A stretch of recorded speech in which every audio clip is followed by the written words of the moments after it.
नमस्कार. आज आपण थोडंसं प्राचीन भारतीय गणित आणि गणितशास्त्र याच्यावरती थोडंसं बोलतोय मी. अ, भारताच्या गणिती इतिहासाची खूप कमी नोंद आहे. गणित किंवा मॅथेमॅटिक्स म्हणालं की चायनीज अंक पद्धती आणि त्यांचे संदर्भ मिळतात किंवा युरोप, ग्रीक आणि ब्रिटिश नोंदी मिळतात. आपल्याला आर्यभट्ट आणि फार तर फार रामानुजन याच्यापलीकडे काही शिकवलं जात नाही. सध्या काही प्रमाणात त्याच्यात बदल झालाय. बऱ्याच प्रकारच्या पुस्तकातून, बऱ्याच प्रकारच्या वेबसाईट्स मधून, शाळातून काही गोष्टी शिकवल्या जातात. काही गोष्टी बऱ्याच प्रकारच्या वेगळ्या मीडियावरती उपलब्ध आहेत. काही YouTubeवरती व्हिडिओज आहेत.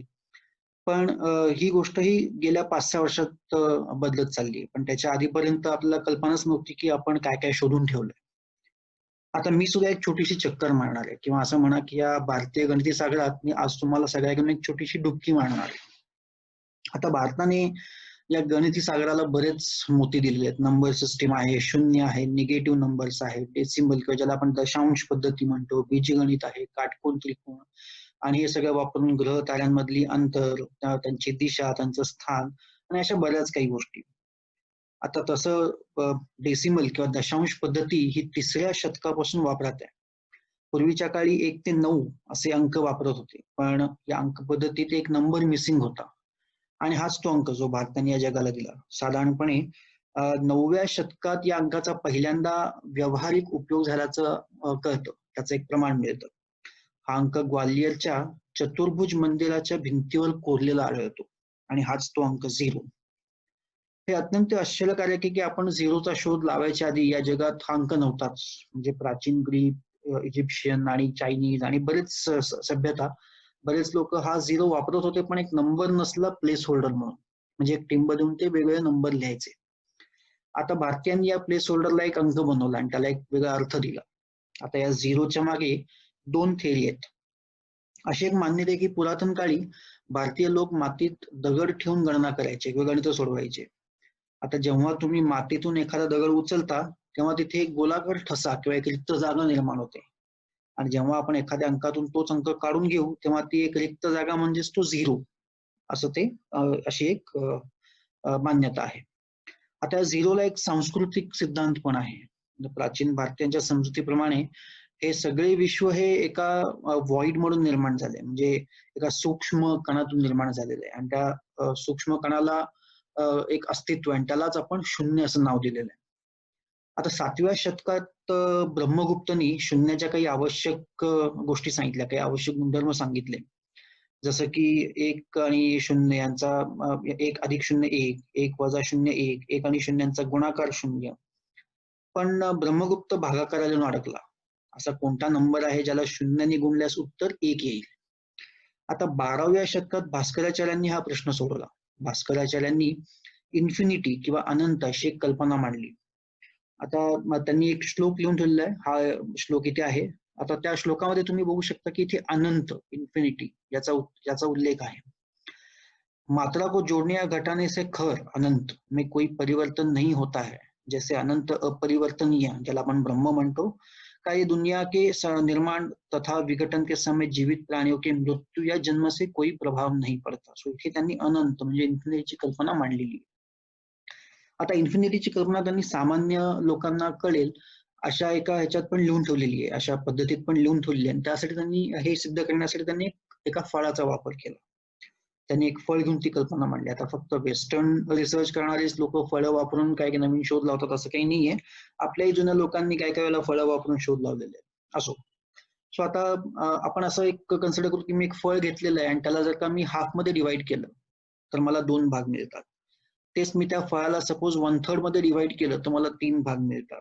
तेच जर का मी त्या फळाला 1/4 मध्ये डिवाइड केलं तर मला 4 भाग मिळतात. सो या सगळ्या गोष्टींचा अर्थ असा होतो, की जेव्हा एखाद्या गोष्टीला लहान अपूर्णांकाने भागतो, आपण एखाद्या संख्येला लहान अपूर्णांकाने भागतो, तेव्हा आपल्याला खूप मोठी संख्या मिळते. सो जेव्हा आपण एखाद्या लहान किंवा सूक्ष्म संख्येने एकाला भागू, तेव्हा आपल्याला अधिकाधिक मोठ्या संख्या उत्तरून मिळत जातील. आता अतिसूक्ष्म म्हणजे जर का मी 0ने भागलं तर मला सगळ्यात मोठी संख्या मिळायला हवी. कारण 0 हा सगळ्यात लहान आहे. सो मला सगळ्यात मोठी संख्या मिळणार म्हणजे ती अनंत म्हणजे इन्फिनिटी असणार. सो असं ते एक असा एक सिद्धांत भास्कराचार्यांनी त्यावेळी मांडला होता. सो म्हणून भास्करांनी सांगितलं की 1 ला 0ने भागले तर उत्तर इन्फिनिटी येते. पण भारतीय लोक इथंच थांबली नाहीत. म्हणजे आपण जसे बोललो की प्राचीन काळी भारतीय लोक मातीत दगड हिशोब करायचे किंवा तेथून शून्याचा उगम झाला किंवा एखाद्या संख्येतून तोच अंक काढून घेतला तर आपल्याला जे मिळतं ते 0. सो हे सगळं जरी असलं तरी भारतीय हे ह्याच्या 2 पावलं पुढे गेले.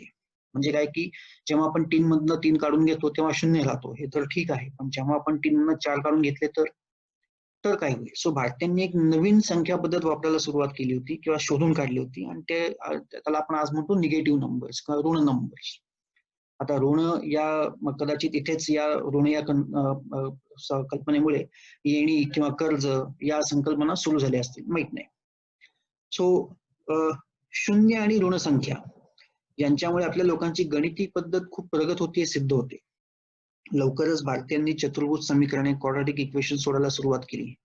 आता शून्य आणि ऋण संख्येच्या ज्ञानामुळे ब्रह्मगुप्तने या टाईपच्या क्वाड्रॅटिक इक्वेशनची उत्तरं शोधायला तर सुरुवात केलीच, पण त्यांनी हेही सांगितलं की अशा प्रकारच्या समीकरणांना 2 उत्तरं असतात आणि त्यातलं एक उत्तर हे निगेटिव्ह किंवा ऋण असू शकतं. तर चतुर्भुज समीकरण किंवा क्वाड्रॅटिक इक्वेशन बद्दल बोलायचं झालं तर पाश्चात्य देशांमध्ये ही कल्पना 1657च्या आधी माहीतच नव्हती.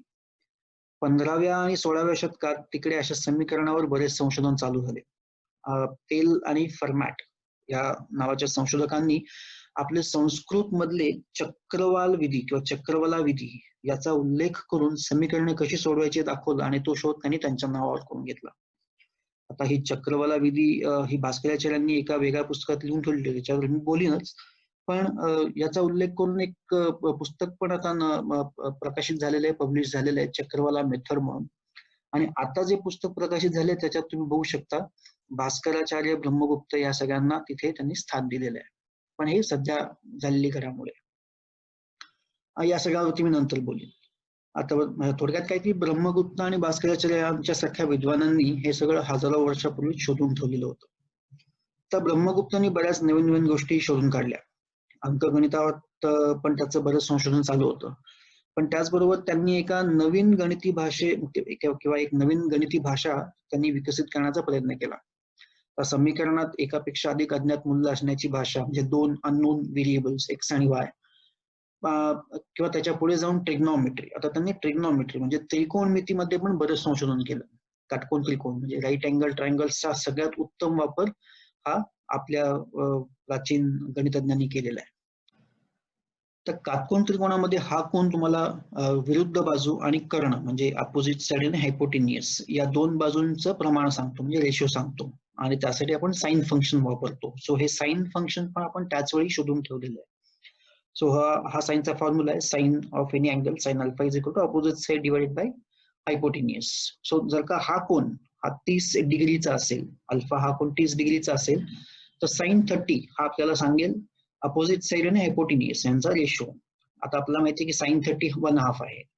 सो साइन 30 1/2 आहे म्हणजे अपोजिट साइडच्या डबल हायपोटेनियस आहे किंवा हायपोटेनियसच्या हाफ ही अपोजिट साइड आहे. सो जेव्हा हा कोन 30 अंशाचा असतो तेव्हा या कर्णाची जी लांबी असेल त्याच्या अर्ध्या लांबीची ही बाजू असते, अपोजिट साइड असतं. सो जर का आपल्याला हा कोन कळला तर आपल्याला या 2 बाजूंचं प्रमाण सांगता येतं ते या साइन फंक्शनमुळे.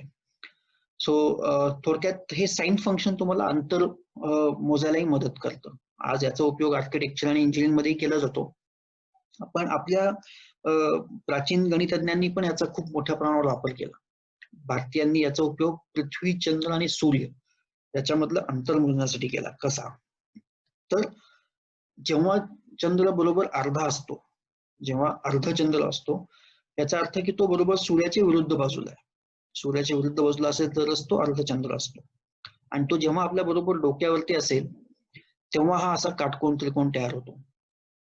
आता या काटकोन त्रिकोणामध्ये जर का मला हा कोन किती आहे हे कळलं तर मला हे साइन फंक्शन वापरून आणि हा कोन वापरून मला ही बाजू आणि ही अपोजिट बाजू आणि हा कर्ण, जर का मला हा कोन किती आहे हे कळलं,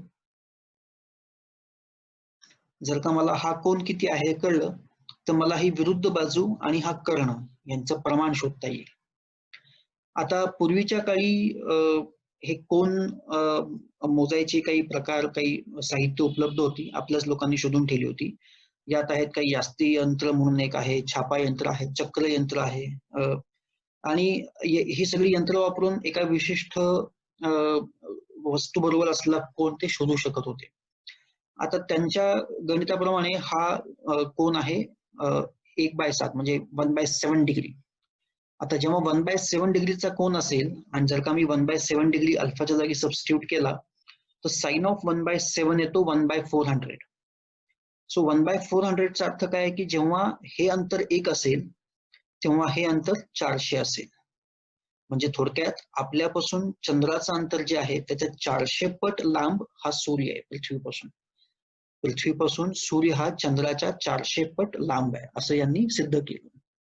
तर अशा बऱ्याच गोष्टी आहेत की ज्या साध्या साध्या गोष्टी, काटकोन, त्रिकोण, साइन, कॉस वापरून आपण बऱ्याच गोष्टी शोधून ठेवलेल्या आहेत. थोडक्यात त्रिकोणमिती वापरून आपल्या लोकांनी पूर्ण सूर्यमालेचा शोध घेतला, तोही पृथ्वी न सोडता. खरं तर नंतर ग्रीक लोकांनी साइन फंक्शनचा वापर प्रथम सुरू केला होता, पण त्यांनी काही मोजक्याच अँगल्स चा वापर सुरू केला. त्यांना फक्त काही मोजक्याच अँगल्सची माहिती होती, पण आपल्या लोकांना प्रत्येक साइनची किंमत, व्हॅल्यू त्यांनी शोधून काढली होती. आता आपण जरा 14व्या शतकात येऊ. आत्ताच्या केरळ प्रांतात, तेव्हाच्या केरळ प्रांतात खूप उत्तम गणितज्ञ होते. सो आत्ताचा जो थ्रिसूर प्रांत आहे त्यातलं अलूर नावाचं जे गाव आहे तिथे एक माधव नावाचे खूप मोठे गणितज्ञ होते. आणि या माधव या गणितज्ञांनी इन्फायनाईट सिरीज किंवा इन्फायनाईट या किंवा अनंत या संकल्पनेवर बरेच संशोधन केलंय. त्यांनी सांगितलेली सगळ्यात महत्वाची संकल्पना अशी होती की आपण अनंत अशा अनेक गोष्टींची जोड करू शकतो, म्हणजे त्या ऍड करू शकतो. आता असं कन्सिडर करा की आपण शून्याकडून 1 कडे चाललो आहोत. आपण मध्यात पोहोचलो तर ते झालं 1/2. आपण अर्ध अंतर कापलं तर ते झालं 1/2. आता उरलेल्या अंतराचं पण अर्ध अंतर मी कापलं तर ते झालं 1/4. परत उरलेल्या अंतराचं अर्ध अंतर कापलं तर ते झालं 1/8, मग 1/16 असं चालू राहील आणि आपल्याला छोटे छोटे फ्रॅक्शन्स मिळत जातील. आता आपण 1 पर्यंत तेव्हाच पोहोचू जेव्हा आपण हे सगळे अनंत अपूर्णांक म्हणजे फ्रॅक्शन्स ऍड करू. आणि आता या सगळ्या अनंत अपूर्णांकांची जोड केली की ऍड केली की जी तयार होते तिला आपण नाव देतो इन्फायनाईट सिरीज, जी कधीच न संपणारी आहे, पण त्याचं उत्तर 1 आहे. आता अनंत अपूर्णांकांचा जोड करणं किंवा त्या सगळ्या संख्या ऍड करणं हे जरा अवघड आव्हान आहे, पण आपले गणितज्ञ कोणाला ऐकतात काय? माधवने हे अशक्यही गणित सोडवलं. त्यांनी हे सिद्ध केलं की जेव्हा तुम्ही अनंत अशी अनेक पावले टाकता तेव्हा तुम्ही तुमचं उत्तर साध्य करता. अशा अनंत ऍडिशनला इन्फायनाईट सिरीज असं त्यांनी नाव दिलं. माधव यांनी या इन्फायनाईट सिरीज आणि ट्रिग्नॉमेट्रीमध्ये बरंच संशोधन केलंय. याचाच वापर करून त्यांनी पायची किंमत शोधण्याचा प्रयत्न केला.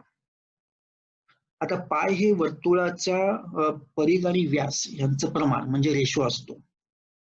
पाय is the ratio of the circles circumference and its diameter. तसे तर पाय बऱ्याच प्रकारच्या कॅल्क्युलेशन्स मध्ये वापरला जातो, पण खास करून इंजिनिअरिंग आणि सायंटिफिक कॅल्क्युलेशन मध्ये याचा जास्त वापर होतो. कुठल्याही वक्र भागाबद्दल म्हणजे कुठल्याही कर्वचं कॅल्क्युलेशन आलं की पाय पिक्चर मध्ये येतोच. आता खरं तर 6व्या शतकातच आर्यभट्टांनी पायची किंमत शोधून काढली होती, 3.1416. आता त्यांनी तर पृथ्वीच्या परिघाची सुद्धा मोजणी केली आहे. त्यांच्या कॅल्क्युलेशन प्रमाणे पृथ्वीचा परिघ म्हणजे सर्कम्फरन्स 24,835 मैल्स एवढा आला, जो की खऱ्या परिघापेक्षा, जो आज मोजण्यात आलाय त्या खऱ्या परिघापेक्षा फक्त 60 मैलचा डिफरन्स आहे. 60 मैलनी तो कमी आहे. असो, आपण माधव यांच्याबद्दल बोलतोय. सो माधव यांनी इन्फिनिटीची कल्पना वापरून पायची किंमत शोधायचा प्रयत्न केला. सो अपूर्णांकांची उत्तरोत्तर बेरीज आणि वजाबाकी करून म्हणजे successively adding and subtracting different fractions, so आपल्याला पायची किंमत मिळू शकते. म्हणजे नक्की काय? तर ते असं की आधी त्यांनी एक नंबर लाईनवर 4 पावलं टाकली, म्हणजे 4 स्टेप्स घेतल्या. आता आपल्याला पाय पर्यंत पोहोचायचंय, विच इज 3.1415. पण 4 स्टेप्स घेतल्यानंतर आपण पायच्या बरंच पुढे निघून गेलो आहोत. म्हणून त्यांनी काय केलं की त्यांनी 4/3 एवढे स्टेप्स त्यांनी परत मागे घेतल्या, एवढी पावलं त्यांनी मागे टाकली. पण ते पायाच्या बरंच मागे आले. आता 4/3 म्हणजेच 1 and 1/3 म्हणजे एक पूर्ण भाग आणि दुसऱ्या भागेचा 1/3. मग परत त्यांनी 4/5 स्टेप्स पुढे टाकल्या, मग परत 4/7 स्टेप्स मागे आले. असं करत करत करत जेव्हा तुम्ही झिगझॅग फॉर्मॅटमध्ये पुढे मागे पुढे मागे पुढे मागे करता, तेव्हा अनंत वेळा असं केल्यानंतर तुम्हाला पायची किंमत एक्झॅक्टली मिळते. आणि हीच पद्धत, हाच फॉर्म्युला माधव यांनी लिहून ठेवलेला आहे. त्यांनी सांगितलं की जेव्हा तुम्ही अशा सगळ्या अनंत विषम संख्या वापरून पुढे मागे झिगझॅग या फॉर्मॅटमध्ये पावले टाकाल, तेव्हा तुम्हाला पायची एक्झॅक्ट अचूक किंमत मिळेल. आता पाय शोधण्याची ही पद्धत 15व्या शतकात भारतीय गणितज्ञ माधव यांनी शोधली. पण या पद्धतीचा उल्लेख करून ती पाश्चात्य देशात 17व्या शतकात एका जर्मन गणितज्ञाने लोकांसमोर मांडली आणि त्याचे नाव होते लेबनिझ. आणि हा शोध त्या लेबनिझच्या नावाने ओळखू जाऊ लागला. त्याला आपण आज Leibniz theorem, Leibniz series, Leibniz number असंही म्हणतो. आता कुठेतरी जाऊन 21व्या शतकात हे सगळं बाहेर आल्यानंतर आणि हे सगळ्या गोष्टी कळल्यानंतर त्याला माधव लेबनिझ सिरीज असं म्हणायला सुरुवात झालेली आहे. सो माधव यांचा उल्लेख आता तिथे सुरू झालेला आहे. आता याच सिरीजचा वापर करून लेबनिझनी पुढे ग्रेगरी सिरीज किंवा युलर ट्रान्सफॉर्मेशन, रिचर्डसन एक्स्ट्रापोलेशन अशा अनेक गोष्टी जगासमोर आणल्या. माधव यांनी याच इन्फायनाईट सिरीज एक्सप्रेशन्सचा वापर करून ट्रिग्नॉमेट्री मधल्या साईनचे सूत्र शोधण्याचाही प्रयत्न केला आणि आजही या सूत्राचा वापर साईनचा कुठल्याही व्हॅल्यूसाठी केला जातो. So to calculate the sine of any angle to any degree of accuracy. आता कुठे 21व्या शतकात या सगळ्या गोष्टी लोकांना कळल्यामुळे सगळा इतिहास नव्याने लिहिला जातोय आणि आपल्या लोकांची नावही आता संदर्भामध्ये यायला सुरुवात झालेली आहे. आता आपण थोडंसं बोलूया भास्कराचार्यांबद्दल. तर भास्कराचार्यांनी 12व्या शतकात लीलावती हा एक गणिती ग्रंथ लिहिला. लीलावती हे त्यांच्या मुलीचं नाव. आपल्या मुलीचे नाव अजरामर करण्यासाठी त्यांनी हा ग्रंथ लिहून ठेवला होता. आता त्यांनी आपल्या गणिती कल्पना 3 ऍक्च्युअली ग्रंथांमध्ये लिहून ठेवलेल्या आहेत. लीलावती हा एक झाला, दुसरा आहे बीजगणित आणि तिसरा आहे सिद्धांत शिरोमणी. लीलावतीमध्ये गणिती कल्पना आणि अल्गोरिदम्स खूपच चांगल्या कोड्यांच्या रूपात त्यांनी लिहून ठेवलेले आहेत. भास्कराचार्यांनी स्वतःचा जन्मदिवस सुद्धा कोड्यातच लिहून ठेवलेला आहे तिथे आणि त्याच्यावरूनच ऍक्च्युअली तो कळलेला आहे. सो तुम्हाला काही गोष्टी आता इथे स्क्रीनवरती दिसतील की त्यांनी कशी कोड्यांच्या स्वरूपात काही छोटी छोटी आणि सिंपल अशी गणित लिहून ठेवलेली आहेत. तुम्हाला आश्चर्य वाटेल पण फॅक्टोरियल ही कन्सेप्ट आपला खूप नवीन वाटते, पण त्यांनी फॅक्टोरियल ही कन्सेप्ट एका सूत्राच्या द्वारे लीलावतीमध्ये लिहून ठेवलेली आणि त्याची उत्तरही दिलेली आहेत. सो हे झालं लीलावती बद्दल. आता भास्कराचार्यांचं अजून एक अजरामर काम म्हणजे बीजगणित. नावातच खूप मोठा अर्थ आहे. सगळ्या गणिताचे बीज असलेले म्हणजे बीजगणित. तर 17व्या शतकात इंग्लिश गणितज्ञ जॉन पेल यांनी बीजगणिताचा संदर्भ वापरून ही कल्पना लोकांसमोर आणली आणि या पद्धतीला पेल्स इक्वेशन म्हणून ओळखू जाऊ लागले.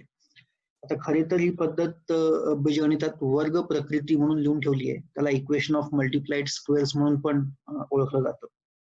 आता 21व्या शतकात सोशल मीडियाच्या साईट्समुळे वगैरे या सगळ्या गोष्टी जगासमोर आल्या आणि आता पेल्स इक्वेशन असं सर्च केलं की येणाऱ्या माहितीमध्ये ब्रह्मगुप्त, भास्कर यांचाही उल्लेख तुम्हाला सापडतो. आता भास्कराचार्यांना भास्कर 2 असंही संबोधतात, कारण की भास्कर नावाचे आधी गणितज्ञ होऊन गेले होते, त्यामुळे भास्कराचार्यांना भास्कर 2 असंही संबोधतात. आणि याचा उल्लेख तुम्हाला महाराष्ट्रातल्या पाटण इथल्या एका भवानी मंदिराच्या एका शिलेवर त्याची नोंद सापडते. हे मंदिर कंगदेवाने 12व्या शतकात बांधलं होतं. कंगदेव हा भास्कराचार्यांचा नातू. सो भास्कराचार्यांनी चक्रबला विधी ही जी बीजगणितात लिहून ठेवली होती, त्याच चक्रबला विधीलाच आज सायक्लिक मेथड ऑफ सोल्युशन असंही संबोधलं जातं. तुम्ही लॅग्रॅन्जेस मेथड हे नाव नक्कीच ऐकलं असेल. तर ते लॅग्रॅन्जेस मेथड म्हणजे हीच चक्रवाल विधी. लॅग्रॅन्जेसनी याच सायक्लिक मेथड ऑफ सोल्युशनचा वापर करून त्याचा सिद्धांत मांडला. तर भास्कराचार्यांनी लिहिलेला तिसरा ग्रंथ म्हणजे सिद्धांत शिरोमणी. आता सिद्धांत म्हणजे थेरी. तर यात त्यांनी गणित आणि खगोलशास्त्र यावरचे बरेच सिद्धांत लिहून ठेवलेले आहेत. यात सूर्य, चंद्र आणि इतर ग्रहांची माहिती, त्यांची कुठल्याही वेळेची स्थिती आणि अशा इतर गोष्टींचा सविस्तर उल्लेख आहे. या सिद्धांत शिरोमणीमध्ये भास्कराचार्यांनी एक अध्याय दिलाय आणि त्याचं नाव आहे गोलाध्याय. आणि या गोलाध्यायामध्ये त्यांनी गोलाकार भूमिती किंवा विश्वविज्ञान म्हणजे स्फेरिकल जॉमेट्री आणि कॉस्मॉलॉजी यावरची बरीच उदाहरणं दिलेली आहेत. आणि त्याशिवाय त्यांनी साइन, कॉस अशा बऱ्याच गोष्टींचाही त्याच्यात उल्लेख केलेला आहे. त्यांच्या भुवनकोशामधल्या एका श्लोकात त्यांनी लिहिल्याप्रमाणे त्यांना आयझॅक न्यूटनच्या ही 600 वर्ष आधीपासून गुरुत्वाकर्षण शक्ती म्हणजे काय किंवा ग्रॅव्हिटेशनल फोर्स म्हणजे काय हे माहिती होतं. आता भुवनकोशामधला हा तुम्ही जर का श्लोक बघितलात तर त्याच्यामध्ये तुम्हाला हे दिसून येईल की every object falls on the ground due to earth's force of attraction. So this force allows the sun, earth, moon and constellations to stay in the orbit. सूर्य सिद्धांत. सो सिद्धांत शिरोमणीमध्ये त्यांनी या गुरुत्वाकर्षणाचा उल्लेख करून ठेवलेला आहे की प्रत्येक ऑब्जेक्ट हा पृथ्वीकडे का खेचला जातो.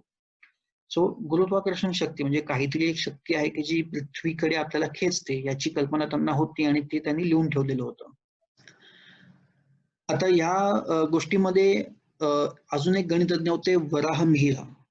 सो वराहमिहिर यांनी पण बऱ्याच गोष्टी शोधून ठेवलेल्या होत्या. त्यांनी खरं तर गुरुत्वाकर्षण या शब्दाला त्यांनी अर्थ दिला. गुरु म्हणजे बिग, त्वा म्हणजे त्वम म्हणजे यू, तुम्ही, आणि आकर्षण म्हणजे अट्रॅक्ट म्हणजे जे तुम्हाला एखाद्या मोठ्या गोष्टीकडे आकर्षित करतं असं म्हणजे गुरुत्वाकर्षण. सो द मिनिंग ऑफ गुरुत्वाकर्षण to be attracted by big thing. त्याचबरोबर वराहमिहिर यांनी अजून एक खूप मोठी गोष्ट 1500 वर्षापूर्वी लिहून ठेवलेली आहे की मार्सवरती पाणी आहे. The first Indian to predict water discovery on Mars. हे याचाही उल्लेख त्यांनी त्यांच्या एका श्लोकामध्ये करून ठेवलेला आहे आणि त्याच्या मागचं त्यांनी काय कारण आहे हेही त्यांनी त्यात सांगितलेलं आहे.